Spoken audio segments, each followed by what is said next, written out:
Welcome, dear friends, to a heartwarming tale of unexpected twists, family secrets, and the extraordinary power of compassion. Enjoy the story. Leonard Blackwell, CEO of Blackwell Industries and one of New York's most eligible bachelors, stared at his reflection in the full-length mirror of his penthouse apartment. The man looking back at him was a far cry from the polished businessman who graced the covers of Forbes and Fortune. "Well, I'll be damned," he muttered, running a hand through his newly dyed and disheveled hair. The green food coloring had given it a sickly, unkempt appearance. His usually clean-shaven face was hidden behind a scraggly fake beard, and thick, ill-fitting glasses perched precariously on his nose. Leonard's designer suit had been replaced by threadbare pants that hung loosely on his frame, and a tattered jacket with one sleeve partially torn off. To complete the ensemble, he clutched a large canvas bag filled with empty bottles. As he made his way down to the busy streets of Manhattan, Leonard couldn't help but chuckle at the absurdity of the situation. Here he was, worth billions, shuffling along the sidewalk like a common vagrant, all because of his son's harebrained scheme. "The things we do for family," he sighed, remembering the conversation from the night before. People on the street gave him a wide berth, some averting their eyes, others shooting him looks of disgust or pity. It was a stark contrast to the reverence and respect he usually commanded. "Spare some change?" he called out half-heartedly to a passerby, cringing inwardly at how foreign the words felt on his tongue. The man hurried past without a second glance, leaving Leonard standing there, feeling both ridiculous and strangely invisible. As he approached the business district, Leonard's eyes were drawn to the gleaming skyscrapers that housed some of the world's most powerful corporations, including his own. He watched as men and women in sharp suits strode purposefully into the buildings, their lives a mirror of what his had been just 24 hours ago. "Focus, Len," he muttered to himself. "You're here for Daniel."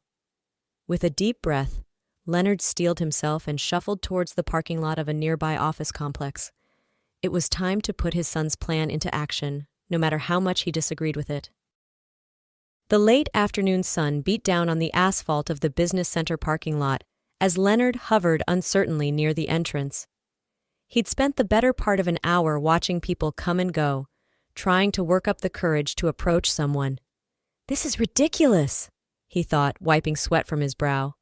"I'm Leonard Blackwell, for crying out loud. I don't beg. I make billion-dollar deals."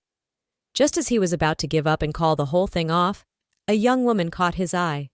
She was pretty in a girl-next-door kind of way, with honey blonde hair pulled back in a simple ponytail.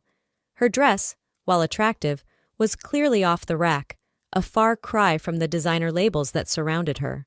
As she approached her car, a modest sedan that had seen better days, Leonard made his move.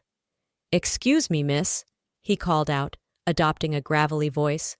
"Could you spare some food for a hungry old man?" The woman turned, startled. For a moment, Leonard feared she'd simply ignore him like all the others. But then her expression softened. "Oh, you poor thing," she said, reaching into her bag. "I have a pizza here. I was going to have it for dinner, but you need it more than I do." Leonard was taken aback by her kindness. As he reached for the offered food, the woman, Elizabeth, he would later learn, tilted her head thoughtfully. "You know," she said, "I might have something better than just a meal. How would you like a job?" Leonard nearly choked on his first bite of pizza. "A job?" he spluttered. Elizabeth nodded enthusiastically. "I run an animal shelter on the outskirts of town. We're always in need of help. It's not much pay, I'm afraid, but it comes with meals and a roof over your head." For a moment, Leonard was at a loss for words. This wasn't part of the plan. He was supposed to wheedle information out of her about her supposed infidelity, not get a job offer. That's very kind of you," he stammered. "Great," Elizabeth beamed. "Hop in and I'll take you there now. We can sort out the details on the way." Before he knew what was happening, Leonard found himself in the passenger seat of Elizabeth's car, headed towards the industrial district. As they drove, he couldn't help but marvel at the young woman's compassion and initiative. Maybe Daniel was wrong about her, he thought, but there was only one way to find out for sure. The previous night, Leonard's peaceful evening had been shattered by the arrival of his son, Daniel. The young man had burst into the mansion, his usually impeccable appearance disheveled, his eyes wild with a mix of anger and hurt. "Dad, I need your help," Daniel had said without preamble. "I think Elizabeth is cheating on me." Leonard had nearly dropped his glass of scotch. "Elizabeth? You're Elizabeth, son? That doesn't sound like her at all." Daniel had paced the room like a caged animal. I know, but she's been acting so strange lately, always rushing off, being secretive about her phone. And then I saw a huge bank transfer on her statement. Where's that money going, Dad?" Leonard had tried to reason with his son. "Daniel, Elizabeth runs her own business. Surely large transfers aren't unusual." But Daniel wouldn't be swayed. He'd pulled out a duffel bag, dumping its contents on the antique Persian rug. "That's why I came up with this plan. You're going to go undercover, Dad, as a homeless man." Leonard had stared at the pile of ragged clothes and theatrical makeup in disbelief. "You can't be serious." "I am," Daniel had insisted. "Elizabeth has a soft spot for the less fortunate. If anyone can get her to open up, it's you in disguise. Please, Dad, I need to know the truth before I marry her." Now, as Leonard sat in Elizabeth's car, heading towards her mysterious animal shelter, he couldn't help but feel a twinge of guilt. Was he betraying this kind young woman's trust, or was he protecting his son from heartbreak? As they pulled up to a dilapidated warehouse in the industrial district, Leonard steeled himself. Whatever the truth was, he was determined to uncover it. The drive to Elizabeth's animal shelter had been enlightening, to say the least. As they wound their way through the city's outskirts, Elizabeth had chatted animatedly about her passion project. "I've always loved animals," she'd explained, her eyes shining with enthusiasm. "When I realized how many strays were on the streets, I knew I had to do something. It started small, just a few rescued cats and dogs. But now—" She'd trailed off as they pulled up to a large, somewhat run-down warehouse. "Well, now it's this," she'd said with a mixture of pride and embarrassment. As Elizabeth led Leonard through the shelter, he was amazed at the scale of the operation. Rows of kennels housed dogs of all shapes and sizes, while a separate area was dedicated to cats. In another room, he spotted cages with rabbits, guinea pigs, and even a few birds. "This is impressive," Leonard had said, genuinely awed. "How do you manage all this?" Elizabeth had sighed. "It's not easy. Funds are always tight, and we're constantly short-staffed. That's why I'm so grateful you agreed to help." Leonard had felt a pang of guilt at her words. Here he was, investigating this woman under false pretenses, when all she was doing was trying to help animals in need. As they'd reached the dog kennels, Leonard's world had tilted on its axis. There, in one of the pens, was a familiar face, or rather, a familiar furry muzzle. "Daisy!" he'd gasped, forgetting for a moment his homeless persona. The white dog with the bright pink tail, a ridiculous grooming choice his mother had insisted on, had perked up at the sound of her name. She'd bounded over to the kennel door, tail wagging furiously. Elizabeth had looked at him in surprise. "You know this dog?" Leonard had realized his mistake too late. In his shock at seeing Daisy, a dog he'd believed had perished along with his mother in a tragic mudslide 6 months ago. He'd let his disguise slip. He'd stammered, trying to think of a plausible explanation. But before he could come up with anything, the sound of a car screeching to a halt outside had interrupted them. Moments later, Daniel had burst through the shelter doors, a bouquet of roses in one hand and a small velvet box in the other. "Elizabeth!" he'd called out. "I'm so sorry I doubted you. Daniel had trailed off as he took in the scene before him, his fiancée standing next to a disheveled homeless man who looked suspiciously like his father. For a moment, the tableau had held, frozen in disbelief. Then, as recognition dawned on Elizabeth's face, all hell had broken loose. "Leonard!" she'd exclaimed. "What on earth is going on?" Daniel had stepped forward, his face a mask of shame. "Liz, I can explain." But Daisy, recognizing Daniel, had chosen that moment to start barking excitedly, and in the chaos that followed, as explanations were demanded and apologies stammered, the dog had somehow managed to slip out of her kennel. Before anyone could stop her, Daisy had darted out of the shelter and into the fading afternoon light, her pink tail a beacon as she ran towards the nearby river. "Daisy!" Elizabeth had cried out in alarm. And just like that, their confrontation had been put on hold as all three of them, the millionaire in disguise, his contrite son, and the bewildered shelter owner, had taken off after the runaway dog. As Leonard, Daniel, and Elizabeth chased after Daisy, the absurdity of the situation wasn't lost on any of them. Here they were, a CEO disguised as a homeless man, his son clutching an engagement ring, and a young woman who ran an animal shelter, all running after a dog with a pink tail.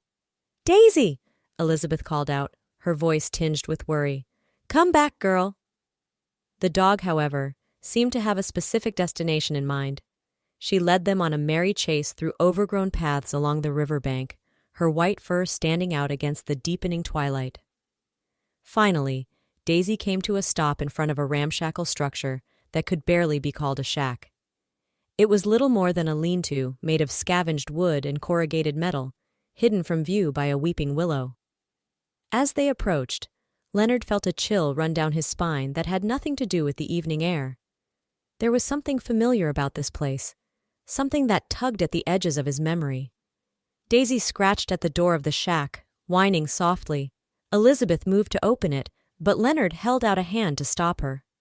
"Wait," he said, his voice hoarse with emotion. I think I know who might be in there." Daniel looked at his father in confusion. "Dad, what are you talking about?"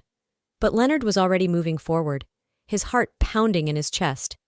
With a trembling hand, he pushed open the makeshift door. The interior of the shack was dark, lit only by the fading daylight filtering through cracks in the walls. As their eyes adjusted, they made out a figure lying on a threadbare mattress in the corner. "Oh my God!" Elizabeth gasped, her hand flying to her mouth. There, on the mattress, lay an elderly woman. Her silver hair was matted and unkempt, her clothes little more than rags. But despite her disheveled appearance, there was no mistaking her identity. "Grandma Anna?" Daniel whispered in disbelief. The woman stirred at the sound of voices, her eyes fluttering open. For a moment she stared at them in confusion. Then, as if a switch had been flipped, recognition flooded her face. "Leonard? Daniel?" she croaked, her voice weak but unmistakable.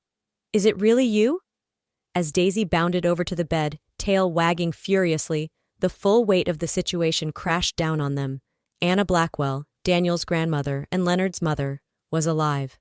The woman they had mourned for 6 months, believed lost in a devastating mudslide, was here in front of them, living in squalor by the river.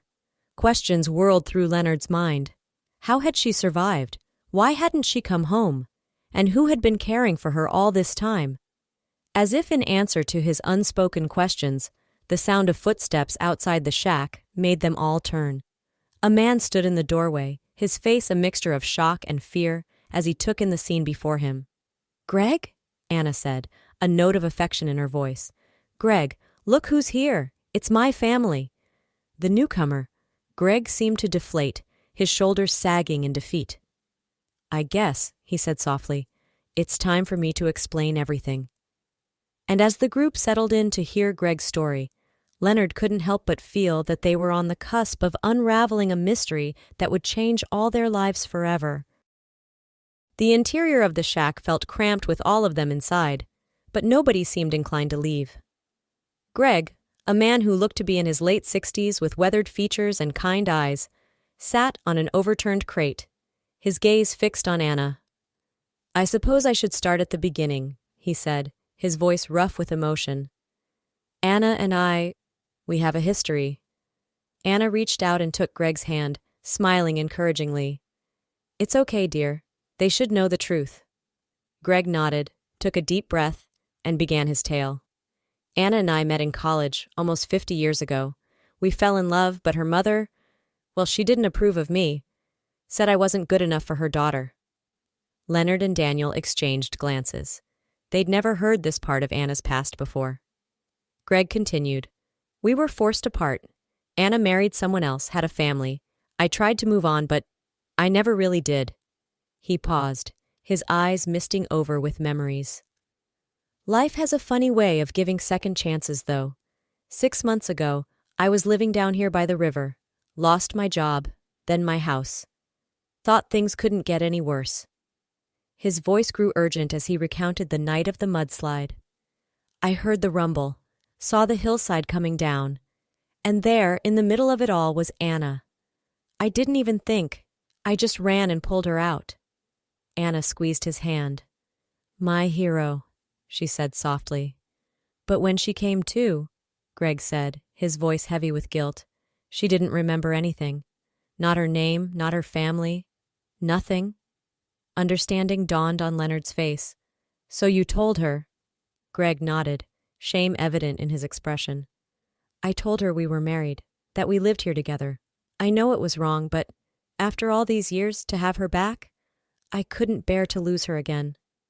The shack fell silent as everyone absorbed this revelation. Elizabeth, who had been quietly listening, was the first to speak. But why didn't you seek help? Surely you could see she needed medical attention. Greg's face crumpled. I was sick myself, he admitted. Cancer. Used up all my savings on treatments that didn't work. I thought I only had a few months left. I wanted to spend them with Anna, even if she didn't really remember me. Anna turned to her family, her eyes clear and alert. But I do remember now, she said. Seeing all of you, it brought it all back. And Greg, she turned back to him, her gaze soft. I remember you too. Not just from these past months, but from before. You were my first love. The revelation hung in the air, heavy with decades of unspoken emotions. Leonard cleared his throat, struggling to process everything he'd heard. Mom, he said gently, we thought you were dead. We mourned you. Why didn't you try to contact us once you regained your memory? Anna's eyes filled with tears. Oh, Leonard, by the time I started remembering, Greg was so ill. I couldn't bear to leave him, and I was ashamed. Ashamed that I had forgotten you all. Ashamed that I had lived this life while you grieved. It seemed easier to stay hidden. Daniel, who had been uncharacteristically quiet, finally spoke up. Grandma, none of that matters now. We're just so happy you're alive. He turned to Greg, his expression a mixture of gratitude and concern. And you, sir, you saved my grandmother's life. We owe you a debt we can never repay. Greg shook his head, coughing slightly. I don't deserve your thanks. I lied to Anna, kept her from her family. Out of love, Elizabeth interjected, surprising everyone. She had been standing quietly in the corner, taking everything in. Now she stepped forward, her eyes shining with compassion. You did it out of love. It may not have been right, but it's understandable. Leonard looked at his future daughter-in-law with newfound respect. Here was the woman his son had suspected of infidelity, showing more understanding and forgiveness than any of them. Suddenly, Anna started coughing violently, her frail body shaking with the effort. Greg moved to her side instantly, his own illness forgotten in his concern for her. We need to get you both to a hospital, Leonard said decisively, slipping back into his role as the family's problem solver. No arguments. You both need medical attention, and we have a lot of catching up to do, but we'll do it somewhere comfortable and safe. As they helped Anna and Greg out of the shack, with Daisy trotting happily beside them, Leonard couldn't help but marvel at the strange twists of fate that had brought them all together. His ridiculous masquerade as a homeless man, Daniel's misguided suspicions, Elizabeth's compassionate heart, all of it had led to this moment of reunion and redemption. The next few weeks were a whirlwind of activity. Anna and Greg were admitted to the best private hospital in the city, courtesy of Leonard's considerable influence and resources. As they underwent treatment, Anna for severe pneumonia and malnutrition, Greg for his advanced cancer, the Blackwell family began the process of healing their emotional wounds. Daniel and Elizabeth spent hours by Anna's bedside, filling her in on everything she had missed. They told her about their engagement, about Elizabeth's animal shelter, and about the misunderstanding that had led to Leonard's undercover mission. I still can't believe you thought I was cheating on you, Elizabeth said to Daniel one afternoon, shaking her head in disbelief. And with a secret lover, I was supposedly keeping in an animal shelter, no less. Daniel had the grace to look sheepish. I know, it was stupid of me. Can you ever forgive me? Elizabeth's expression softened. I already have. But you owe your dad a huge apology for making him dress up like a homeless person. From his chair on the other side of the room, Leonard chuckled. Oh, I don't know. It was actually quite illuminating. Gave me a new perspective on things. And indeed it had. The experience of being treated as invisible, of being on the receiving end of both cruelty and unexpected kindness, had profoundly affected Leonard. He found himself reevaluating his priorities, both in business and in his personal life. One outcome of this soul-searching was a renewed commitment to philanthropy. Leonard threw himself into supporting Elizabeth's animal shelter, using his business acumen and connections to secure funding and expand its operations. You know, he said to Elizabeth one day as they toured the newly renovated facility, I think I owe you an apology too. I went along with Daniel's plan, even though I knew it was wrong. I should have trusted my instincts about you. Elizabeth smiled, reaching out to scratch behind Daisy's ears as the dog trotted alongside them. Water under the bridge, Leonard. Besides, if you hadn't come here in disguise, who knows how long it would have taken to find Anna and Greg. The mention of Greg sobered them both. Despite the best efforts of the medical team, his cancer had progressed too far. The doctors gave him only a few months to live. But those months, as it turned out, were filled with more joy than Greg had ever thought possible. Anna, once she had regained her strength, rarely left his side. They spent their days talking, laughing, and making up for lost time. You know, Anna said to Leonard one evening, as they watched Greg dozing in his hospital bed, I loved your father very much, but Greg was the love of my life. I just didn't have the courage to fight for him when I was young. Leonard squeezed his mother-in-law's hand. And now? Anna's eyes sparkled with determination. Now I'm not letting him go. Not ever again. As summer faded into autumn, the Blackwell family found themselves planning not one wedding, but two. Daniel and Elizabeth's nuptials had been postponed in light of recent events, and now Anna had announced her intention to marry Greg. Are you sure about this, Mom? Leonard asked gently. You know that Greg doesn't have much time left. Anna's response was immediate and firm. I've never been more sure of anything in my life, Leonard. I lost 50 years with Greg because I was too afraid to follow my heart. I won't waste another day. And so, on a crisp October afternoon, the grand ballroom of the Blackwell mansion played host to a double wedding. Elizabeth was radiant in a simple but elegant gown, her bridesmaids a mix of childhood friends and volunteers from the animal shelter. Daniel beamed with pride and love as he watched her walk down the aisle. But it was the second couple that brought tears to everyone's eyes. Greg, frail but determined, stood tall as he waited for his bride, and Anna, her silver hair crowned with a wreath of autumn flowers, practically glowed with happiness as she took her place beside him. As the minister pronounced both couples husband and wife, a joyous bark echoed through the ballroom. Daisy, resplendent in a floral collar, had broken free from her handler and was bounding down the aisle, her pink tail wagging furiously. Laughter filled the room as the little dog jumped up to plant slobbery kisses on both brides. It was a moment of pure, unbridled joy, a perfect symbol of the love and second chances that had brought them all together. At the reception that followed, Leonard found himself standing alone for a moment, taking in the scene before him. Daniel and Elizabeth were dancing, lost in each other's eyes. Anna and Greg sat hand in hand, surrounded by well-wishers, and weaving through the crowd, accepting pets and treats from delighted guests, was Daisy. Quite a gathering, isn't it? Leonard turned to find a striking woman in her early 40s standing beside him. She had warm brown eyes and a smile that immediately put him at ease. Sarah Jenkins, she introduced herself, extending a hand. I'm the veterinarian who's been working with Elizabeth at the shelter. You must be the famous Leonard Blackwell. As they shook hands, Leonard felt an unexpected spark of connection. Famous? I don't know about that, he chuckled. Although I did have a brief career as a homeless man recently. Didn't quite make the headlines, though. Sarah's eyebrows shot up in amusement. Now that sounds like a story worth hearing.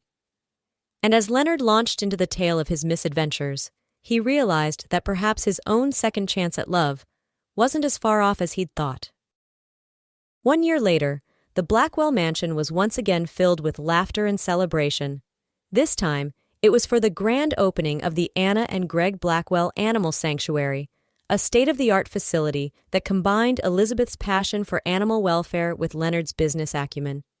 Greg, defying all medical predictions, had lived to see his and Anna's first wedding anniversary. Though still frail, the joy of the past year had given him a new lease on life. He sat in a wheelchair beside Anna, beaming with pride as Elizabeth cut the ribbon to officially open the sanctuary.